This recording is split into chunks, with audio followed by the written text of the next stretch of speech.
하나님 말씀은 마태복음 9장 9절부터 17절까지입니다. 마태복음 9장 9절부터 17절까지입니다.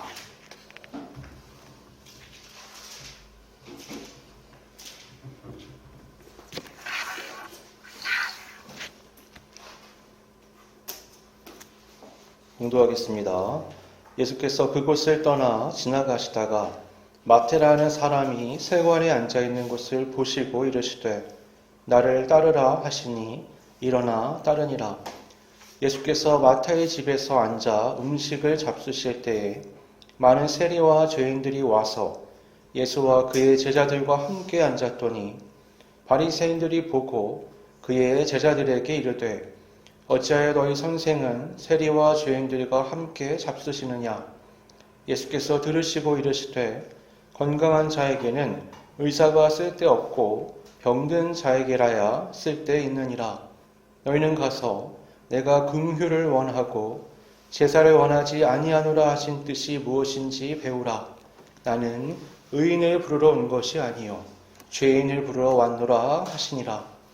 그때 요한의 제자들이 예수께 나와 이르되 우리와 바리새인들은 금식하는데 어찌하여 당신의 제자들은 금식하지 아니하나이까? 예수께서 그들에게 이르시되 혼인집 손님들이 신랑과 함께 있을 동안에 슬퍼할 수 있느냐? 그러나 신랑을 빼앗길 날이 이르리니 그때에는 금식할 것이니라. 생배 조각을 낡은 옷에 붙이는 자가 없나니 이는 기운 것이 그 옷을 당기어 헤어짐이 더하게 됨이요 새 포도주를 낡은 가죽 부대에 넣지 아니하나니 그렇게 하면 부대가 터져 포도주도 쏟아지고 부대도 버리게 됨이라. 새 포도주는 새 부대에 넣어야 둘이 다 보존되느니라. 아멘.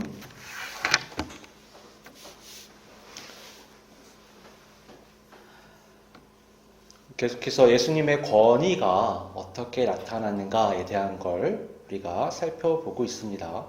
산상수훈 때 사람들은 깜짝 놀라죠. 예수님의 말씀이 다른 가르치는 사람들하고는 비교되지 않을 만큼 마치 하늘에서 내려온 권위처럼 느껴졌기 때문에 그랬습니다. 그리고는 산에서 내려온 다음에는 여러 치유 사역들을 통해서 예수님의 그 권위가 얼마나 실제적이고 절대적인지를 증명하셨죠. 나병 환자를 고치시고 백부장의 하인을 말씀만으로 고치시고 베드로의 장모의 열병을 고치시고 심지어는 거친 풍랑과 바람도 예수님이 잠잠하게 만드셨습니다. 귀신 들린 자들도 예수님 앞에 무릎 꿇었고 귀신들이 쫓겨나갔죠. 이 모든 건 예수님께서 질병, 자연, 또 영적인 세계를 다스리시는 만유의 주권을 가지고 계시다라는 걸 보여주는 명백한 증거들이었습니다. 그 권위의 절정은 우리가 지난주에 살펴본 오늘 본문 바로 앞에 있는 중풍병자를 치유하시는 사건에서 나타났죠. 예수님은 단순하게 그의 육신의 질병을 고쳐주시는 게 아니라 소자야 안심하라 내 죄사함을 받았느니라 라고 말씀하시며 그의 죄사함을 선언하셨습니다. 이건 유대인 종교 지도자들에게는 신성모독으로 여겨질 수 있는 엄청난 선언이었습니다. 왜냐하면 모든 사람들은 이 죄사함의 권세가 하나님께만 있다라고 생각했기 때문에 그래요.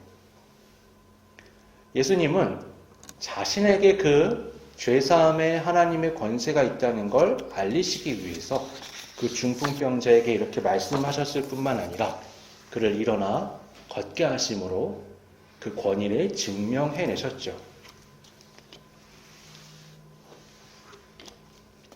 그러니까 예수님은 그 땅에 한 번씩 출현했던 하나님의 놀라운 능력을 발휘했던 선지자 중에 한 명이 아니라 사람들이 아주 근원적인 질병, 죄의 문제를 해결하고 고칠 수 있는 특별한 메시아라는 것을 보여주신 거였습니다.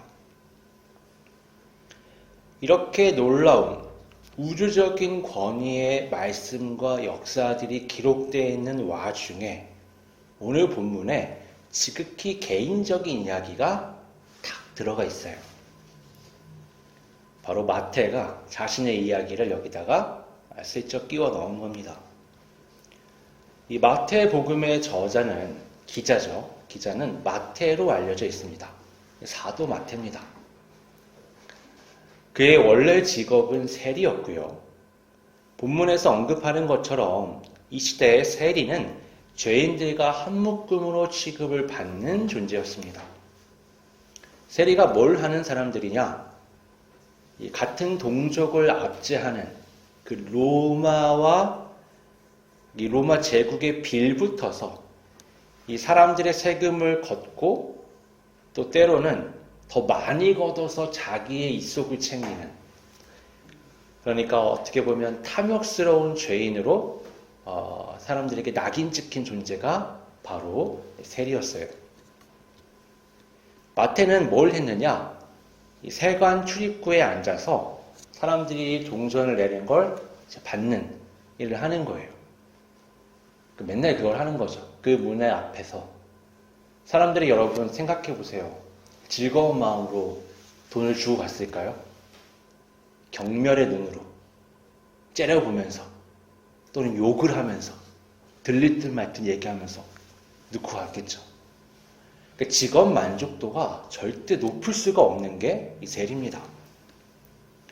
누구도 기쁜 마음으로 세금을 내지 않고요. 어떤 세리도 기쁜 마음으로 그 자리에 앉아있지 않습니다. 우리가 출근하면서 퇴근을 원하는 것처럼 이 세리는 마태는 훨씬 더 간절한 마음으로 의미 없이 하루하루 그 자리에 앉아 있었을 거예요. 근데 그때 생명력이 넘치는 예수님이 그 자리를 지나가신 거예요. 그러니까 평소와 전혀 다를 바가 없는 상황인데, 그리고 그의 마음도 환경도 똑같은데 딱 다른 게 그날 하루 있었죠. 예수님이 지나가셨다는 거. 그리고 그냥 지나가신 게 아니라 마태를 향해서 한마디 하신 거예요. 나를 따르라. 이 말씀의 권위, 거부할 수 없는 거였습니다. 마태는 예수님을 따라서 일어납니다. 본문에 나오는 마태가 일어나 따르니라 라고 했을 때 이 일어나라는 단어, 이 헬라어로는 아니스테미라고 하는데요. 이게 종종 부활을 의미하는 단어로 사용돼요. 그러니까 그냥 일어난 게 아니라 이건 뭐예요? 죽은 것과 같은 마태의 삶에 생명이 탁 떨어지는 놀라운 역사의 순간이었다는 걸 본문에서 보여주는 겁니다. 무의미한 삶의 연속, 죽은 것 같은 삶의 상황, 늘 웅크리고 있는 그의 영혼에게 예수님이 한마디 나를 따르라 라고 부르셨는데 그의 삶이 확 바뀌어버립니다. 생명력 넘치는 삶으로 전환이 돼요. 예수님을 따른 마태는 인생이 지금 바뀌었습니다. 그는 세리의 자리를 박차고 일어났어요. 더 이상 그는 세리의 삶을 살지 않기로 했습니다. 잔치를 열었어요. 여러분, 잔치를 열면 사람을 초대하죠. 누굴 초대하세요? 가족, 친구, 나하고 아는 사람들이죠. 세리 마태의 집에는 누가 있었느냐? 세리들이 있었습니다. 그리고 죄인들이 있었죠. 아무도 세리를 상대해 주지 않아요. 그러니까 정상인 유대인들하고는 인간관계를 맺을 수가 없는 거예요. 세리 마태가 맺을 수 있는 인간관계는 같은 세리들, 또 사람들이 죄인이라고 평가하는 사람들하고밖에 할 수가 없는 겁니다. 근데 거기에 주님이 계셨죠. 이 땅에 구원자로 오신 그 권위 있는 예수님께서 그 마태의 집에 그 잔칫날 함께 하신 겁니다. 그리고 함께 식사하셨죠.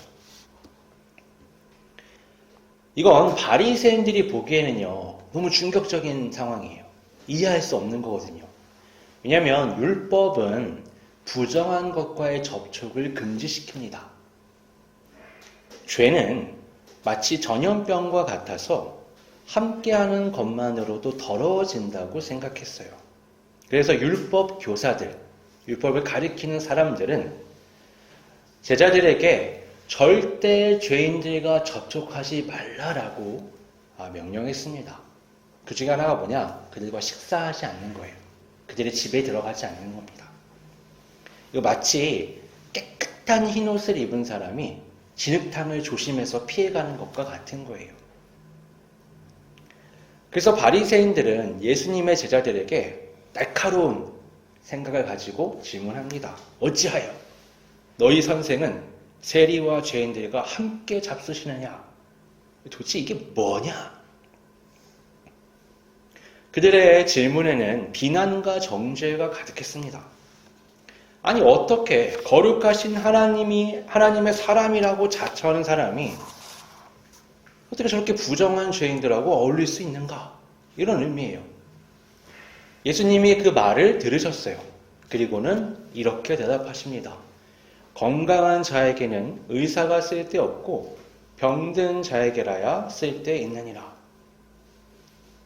이 말씀은 지금 이 자리를 바라보는 모든 사람들에게 새로운 안목을 열어주는 거예요. 새로운 패러다임을 제시하는 겁니다.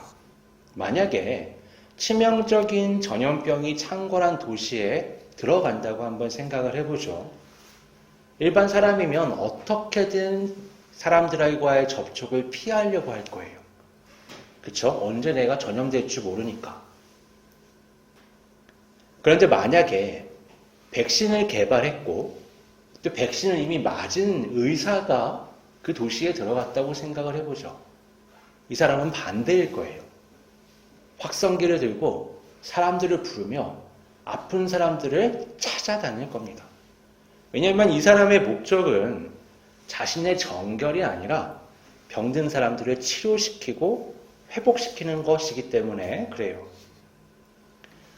앞서 예수님께서 나병 환자를 만지고 치유하신 사건부터 본문 바로 앞에 중풍병자에게 죄사함을 선포하신 그 모든 사건들은 중요한 진리를 우리에게 증명해줘요.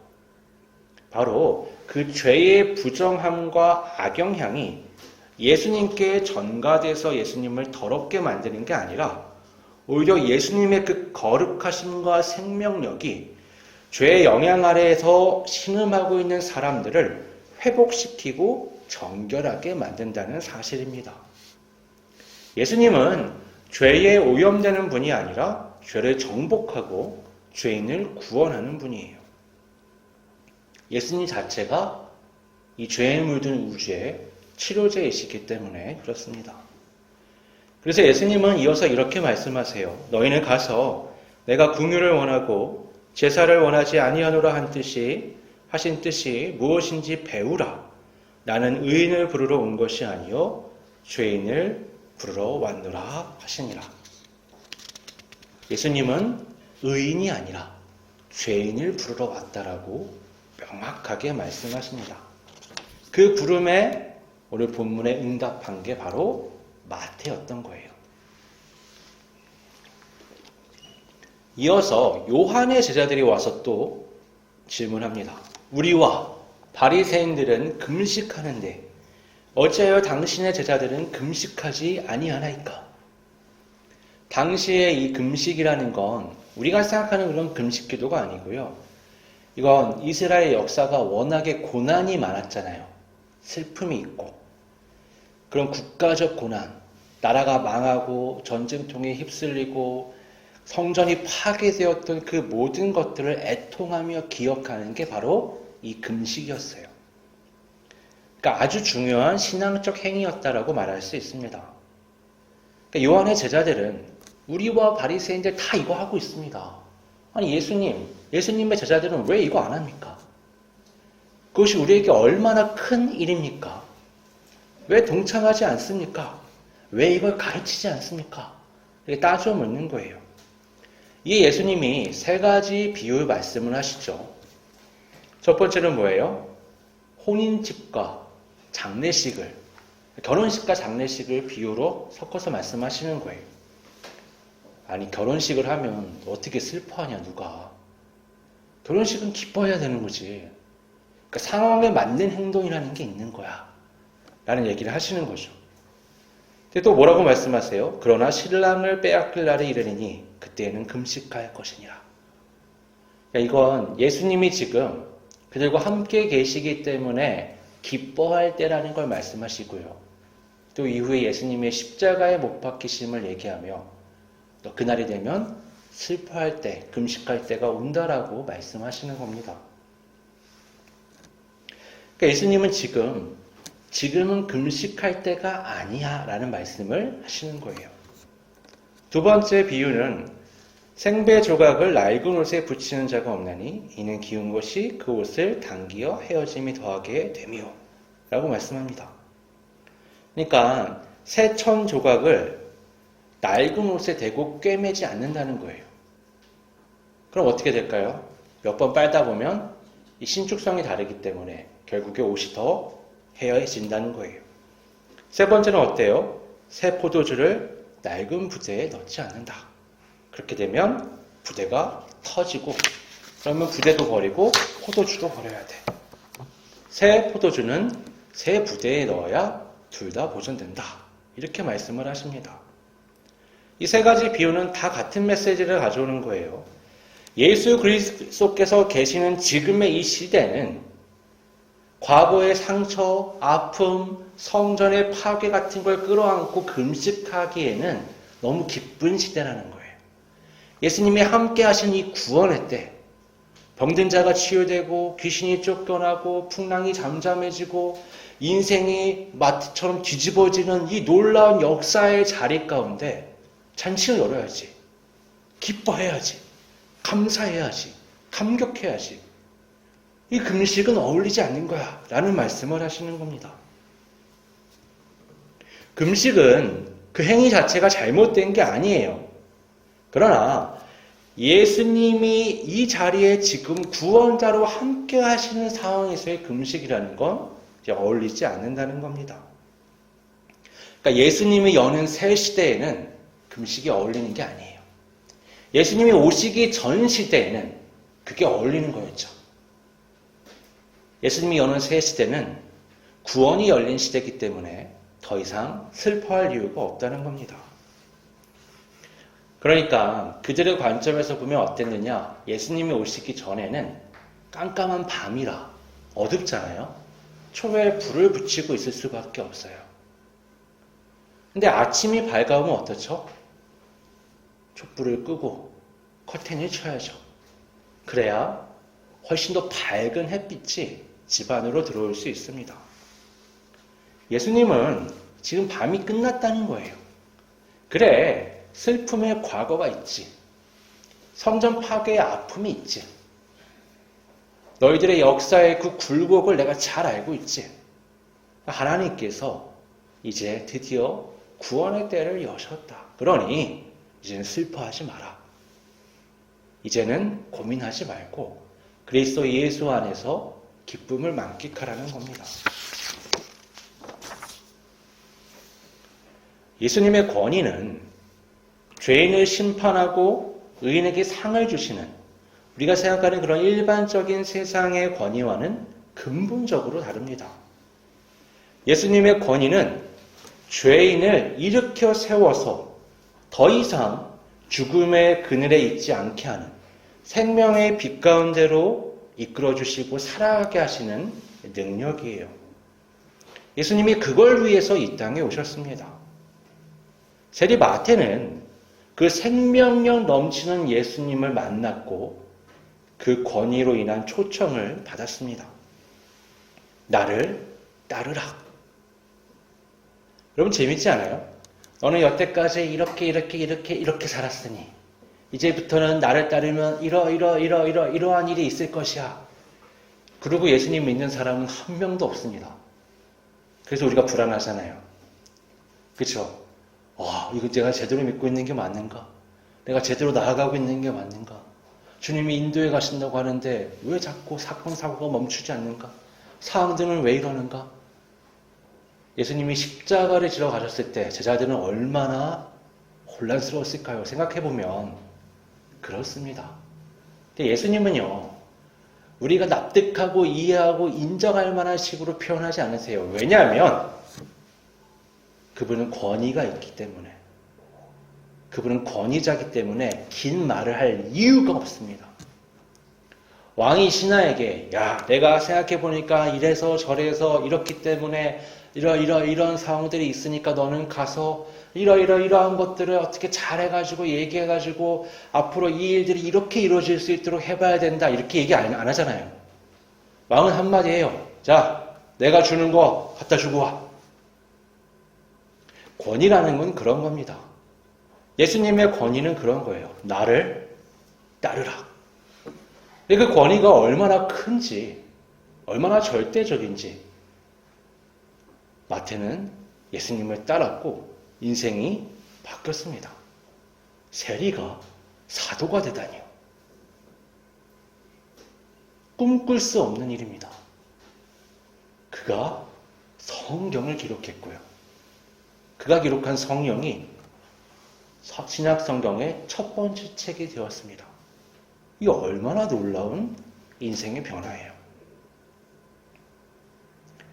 그 동일한 부르심이 오늘 우리 한 사람 한 사람에게도 똑같이 주어졌습니다. 이미 주어졌어요. 예수님은 아브라함을 부르시고 모세를 부르시고 다윗을 부르시고 베드로와 요한을 부르셨던 그 권위로 오늘 나를 부르십니다. 부르심의 목적은 항상 동일해요. 더 이상 죄와 허물로 죽어가는 자리가 아니라 생명으로, 어둠에서 빛으로, 절망에서 소망으로, 사망에서 생명으로 옮기게 하기 위해서입니다.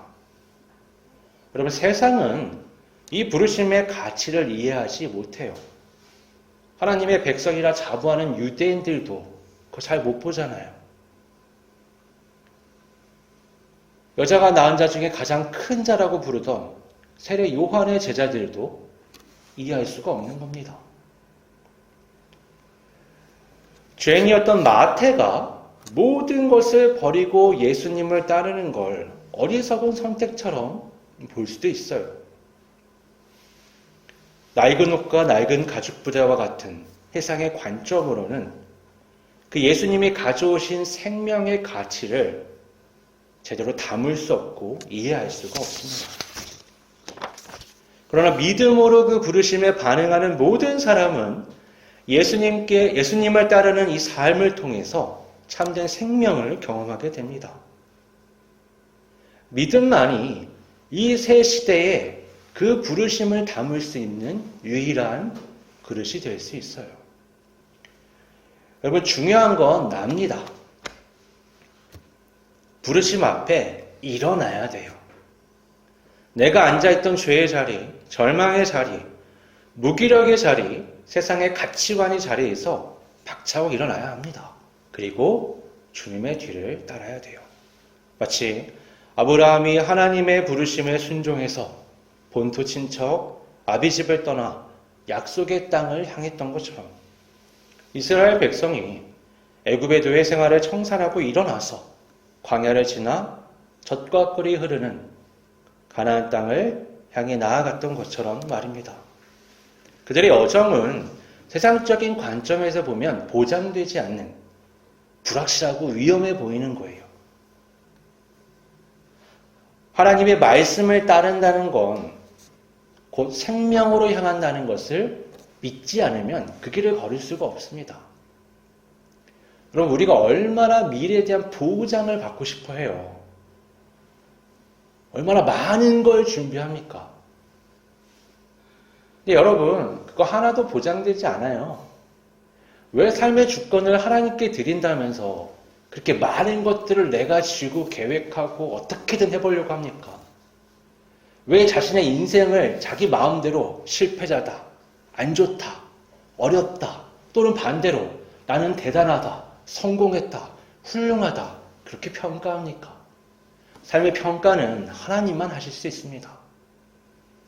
예수님이 하시는 말씀은 딱 하나예요. 나를 따르라. 믿음만이 그 부르심을 따라 이 자리를 일어나서 나아가게 합니다. 우리 안에 깊이 뿌리내린 인간적인 생각, 세상적인 사고방식, 낡은 습관들을 버려야 합니다. 그리고 오직 주님의 그 말씀의 기준을 두고 그 말씀을 하신 주님의 권위의 기준을 두고 그 길을 쫓아가야 돼요. 때로 그건 불편합니다. 때로 이해되지 않고요. 때로는 희생을 요구하기도 합니다.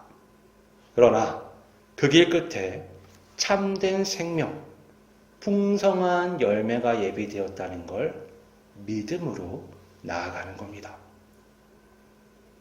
예수님은 지금도 나를 부르세요. 나를 따르라. 여러분, 머뭇거리실 이유가 없습니다.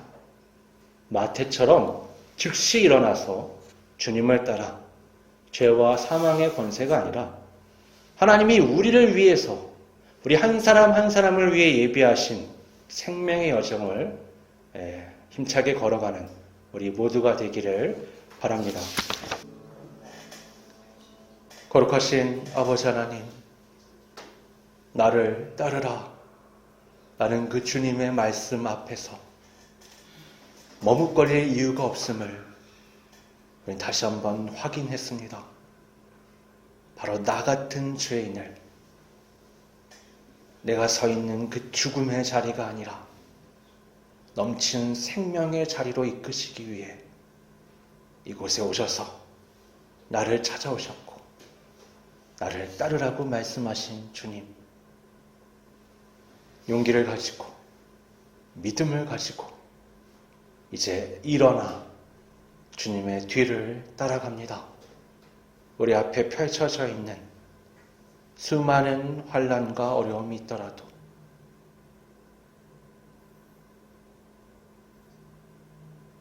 내 손을 잡고 가시는 분이, 나의 목자인 분이 예수 그리스도라는 것을 확신하며 믿음으로 걸어갈 수 있도록 이끌어 주옵소서.